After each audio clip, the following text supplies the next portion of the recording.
हर कहानी कुछ कहती है। तो दोस्तों आइए सुनते हैं आज की कहानी क्या कहती है। आज की कहानी का नाम है चालाक मेंढक। एक नदी में एक मोटा सा हरे रंग का मेंढक रहता था। मेंढक अपनी जिंदगी से खुश और संतुष्ट था। एक बार दुर्भाग्यवश वह नदी से निकलकर नम धूप का मजा लेने के लिए किनारे पर आ बैठा। तभी एक काले कौवे ने उसे झटपट अपनी चोंच में पकड़ लिया। वाह क्या स्वादिष्ट भोजन है, हाथ लगा। मेंढक को देखकर कौवे के मुंह में पानी आ गया। उसने अपने पंख फैलाए और मेंढक को चोंच में दबाए वहां से उड़ चला और ऐसी जगह की तलाश में जहां वह चैन से अपने भोजन का मजा ले सके। बेचारा मेंढक डर के मारे उसका कलेजा मुंह में आ रहा था। कौवा जकड़ा उड़ा चला जा रहा था वो आकाश में।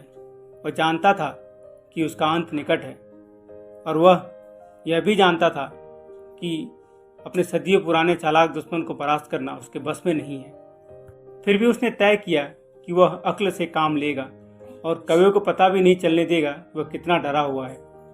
फिर हो सकता है दिमाग में कोई तरकीब ही आ जाए। कुछ देर उड़ने के बाद कौवा एक सुनसान अंधेरी गुफा के मुंह पर आकर बैठ गया। फिर आश्वस्त होकर कांय कांय करते हुए उसने मेंढक को अपने पंजों में जकड़ लिया। लेकिन जैसे ही उसकी नुकीली चोंच मेंढक की ओर बढ़ी वैसे ही मेंढक उस स्वर में बहुत कर्कश हंसी हंसने लगा। कौवा हैरान, वह मेंढक को फटी फटी आंखों से देखने लगा।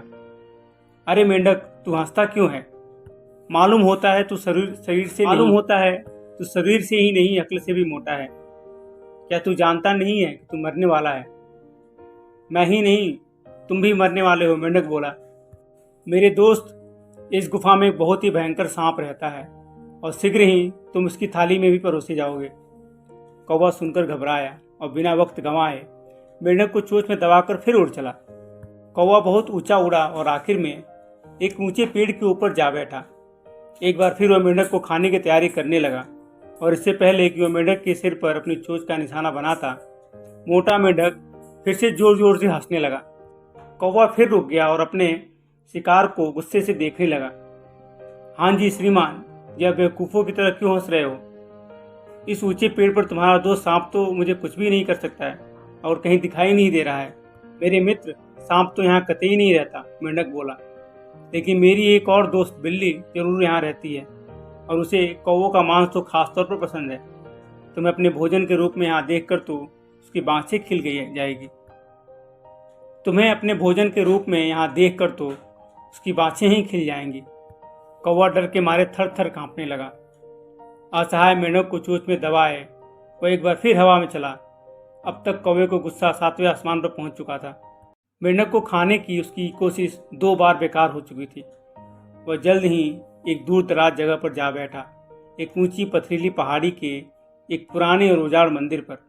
मेंढक को पत्थर पर रखते हुए कौवा तिरस्कार भरे स्वर में बोला, अरे मूर्ख मेंढक, जितना चाहे हंस ले।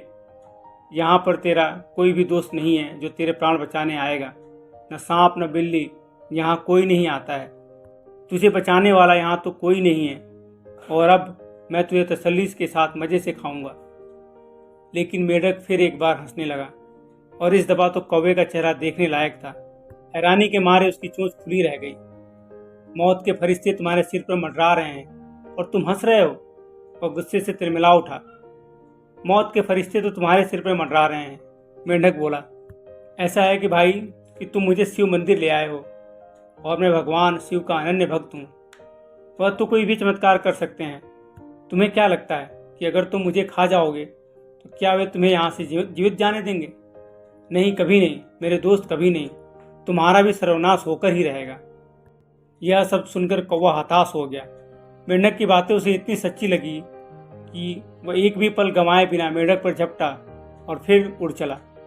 थका मांदा भूखा प्यासा कौवा आखिर उस नदी के किनारे आ बैठा जहाँ से उसने मेंढक को पकड़ा था। उसने मेंढक को नीचे रखा और बोला, तुम्हें खाने के लिए यही स्थान श्रेष्ठ है। मैं तुम्हें जहाँ भी ले गया हूँ वहाँ पर तुम्हारा कोई ना कोई दोस्त निकल आया जो उलट मुझे ही मार डालता।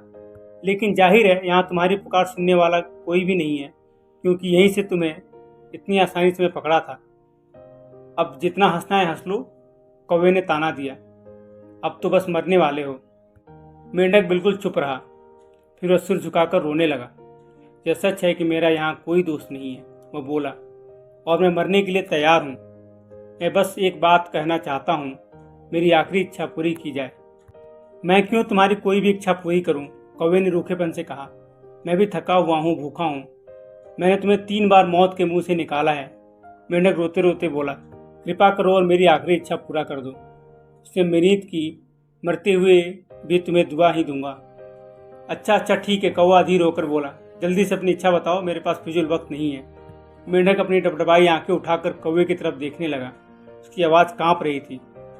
मैं तुम्हारी तरह बहादुर नहीं हूँ प्रिय कौवे, मैं मरने से डरता नहीं हूँ।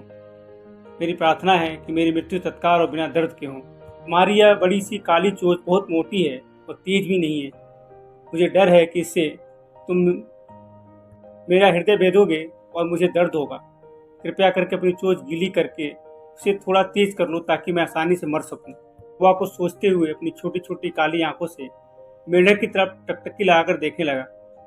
आखिर कंधे उचकाते हुए उसने कहा, चलो, अपनी चोंच तेज करने में ही भला नुकसान क्या है। ठीक है, उदारता दिखाते हुए कौवा बोला, मैं अपनी चोंच भाले जैसी तेज बनाकर आता हूँ। इस बीच तुम मेरा यही इंतजार करो। मेंढक ने फटाफट सिर हिलाया। यूं ही कौवा मुड़ा त्यों ही एक छलांग में ही मेंढक जी नदी के अंदर पहुंच लिए। और जब कौवा स्वादिष्ट भोजन के सपने लेते हुए जमीन पर घिस घिस कर अपनी चोंच तेज कर रहा था, तब मेंढक खूब मजे में पानी में छपछपाते हुए तैर रहा था। आखिर जब कौवे को लगा कि उसकी चोंच काफ़ी तीखी हो गई है, तो वह मुड़कर मेंढक को देखने लगा। वापस आओ, कौवा मेंढक को पानी में देखकर चिल्लाया। मैंने अपनी चोंच को पैना कर लिया है और अब मैं तुम्हें खाने के लिए तैयार हूँ। नदी के अंदर मेंढक बैठा हुआ खिलखिलाकर हंस पड़ा। मेरे प्यारे कौवे, उसने चटकी ली, अपनी चोंच ही नहीं अपनी अकल भी थोड़ा तेज करो। दोस्तों, आशा करता हूँ कहानी आपको पसंद आई होगी। पसंद आया तो वीडियो को लाइक कीजिएगा और चैनल को सब्सक्राइब कीजिएगा। मिलता हूँ अगली वीडियो में, तब तक के लिए राधे राधे।